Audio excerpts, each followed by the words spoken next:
smutná žena, co patero dytek měla, šestek pod srdcem nosila, z toho světa jíst musela.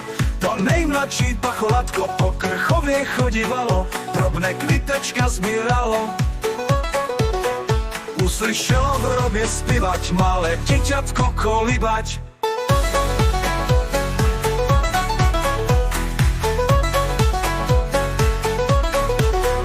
Tatičko můj roztomilý, od těch hrobů v tuto chvíli, mamička tam v hrobě zpíve, malé děťatko kolíbe. Tati k tomu nechtěl věřit, šel se na faru poradit, na faře mu tak radili, by byl ten hrob otevřený. A kdy ten hrob otevřeli, ona na truhle seděla, malé děťatko držela.